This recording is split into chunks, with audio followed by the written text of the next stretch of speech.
Welcome to the Free Knowledge YouTube channel. This channel is podcast friendly. You can listen to the content without losing the information. Please feel free to subscribe and like our videos to support us. Your support matter. The Psychology of Money, by Morgan Housel. The Psychology of Money explores how money moves around in an economy and how personal biases and the emotional factor play an important role in our financial decisions, as well as how to think more rationally and make better decisions when it comes to money. If you feel like you've made all the wrong financial decisions, or that wealth is just not one of the things you'll ever be able to achieve, The Psychology of Money is the book for you. Reading it will open your mind towards new perspectives, and have you conduct an introspection to realize how biased you were all along. While this book may not comfort you, it will surely give you a series of areas that you can improve to see instant changes in your financial life. Our personal finances play a huge role in our lives. And yet people rarely discuss them and educate themselves on this topic. For this reason, many presumptions and false ideas about money have emerged over the years. They think having money is a result of luck or that rich people are all inheritors. Or perhaps wealth belongs only to those who disrupt the world and benefit from their discoveries. Wrong. Money is a universal, circular asset in the world. And you too can become financially independent, if you choose to adopt a few wealth-growing practices and change your current mindset. At first, you'll have to acknowledge your financial situation. Biased financial decisions are what stand in the way between your current life and the life you desire. Then, it'll be easier to spot and get rid of them.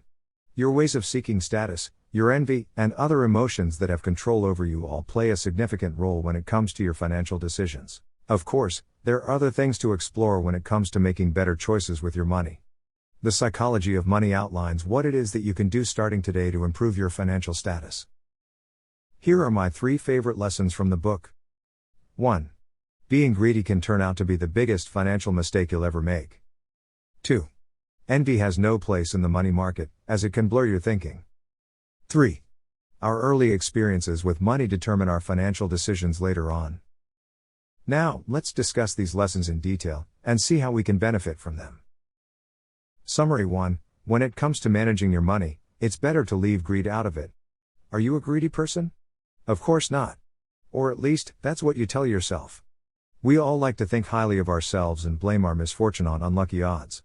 This is the case of Jesse Livermore, a stock market trader born in 1877. Prior to the notorious market crash that occurred in 1929, he took a short position. This means that he made a bet that the stock market will fall. As it turns out, this was the best decision he'd ever make in his career, as he gained $3 billion out of it. Normally, this amount would have been enough to set him up for life. Well, not quite. This winning trade made Livermore feel invincible, so it wasn't long until he lost everything he's earned by placing all the wrong trades. This sudden downfall pushed him to the edge, urging him to end his life one night. The problem was that his success made him want even a bigger slice of the cake, although he already had more than the average person could wish for. The lesson here is, don't be greedy, and learn to be humble.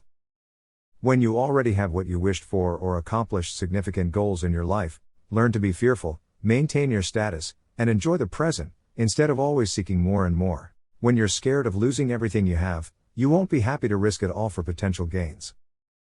Summary 2. Strong emotions such as envy can push you towards making sloppy decisions.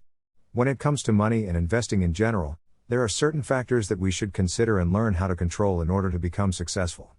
Besides envy, fear of missing out is one of them. When you evaluate your investments and choose to place certain trades, you have to stick with them through good and bad. Therefore, the emotional factor is one of the most important things you can work on if you want to become financially independent. Always remember that your journey will be different from any other person you know or heard of, so there's no need to compare yourself to them or be jealous of anyone's greater assets. Just take the example of Rajat Gupta, the former CEO of McKinsey. Although he came from a modest background and made it to 100 million net worth, he still was envious of Warren Buffett for being a billionaire. As such, he committed insider trading, which is one of the most common, yet dangerous financial crimes for investors, and got charged with a substantial prison sentence for it. In other words, he let envy get the best out of him and paid for it 1,000-fold. Was it worth it? Definitely not. However, his misfortune serves as a valuable lesson for anyone looking to make better financial decisions. Be rational, and think twice when it comes to money. Always filter the emotional factor out. Summary 3. The experiences we have early on in our life determine our financial decisions. We all grow up differently. While something may look natural to you, it may be unheard of for someone else. Just think about it this way: is your childhood similar to someone born in 1900? 1960? The entire 20th century? Of course not. There are people growing up in times of a financial crisis. On the other hand, there are people who experience bull market trade even for a decade. As such, the two types would have very different opinions about what a good investment strategy consists of, whether a portfolio should be stock-based or bond-based, or how much risk is worth taking. While we may think that we know it all or have no hidden biases, a study conducted by Ulrike Malmendier and Stefan Nagel proves that people invest according to how the economy looked like when they were young adults. As such, someone who's experienced high inflation may not see bonds as a good investment, while someone who's been through turbulent times for the stocks may think the opposite. It is of utmost importance that we acknowledge our hidden biases and thinking traits, so as to be able to diminish them and make better choices. In general, any financial decision should always be backed up by sound analysis, reliable facts, and a mind open to a new perspective and constructive criticism. Moreover, you should work on your ability to adapt to trends and destroy your phobia of new ones, even if it contradicts your inner beliefs. The money market leaves no room for subjectivity, biases, or impulsive decisions.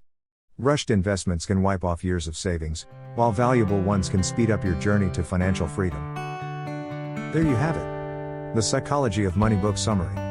Please consider purchasing the actual book if you like the content. Thank you for listening to Free Knowledge YouTube channel. Don't forget to subscribe if you haven't. See you next time.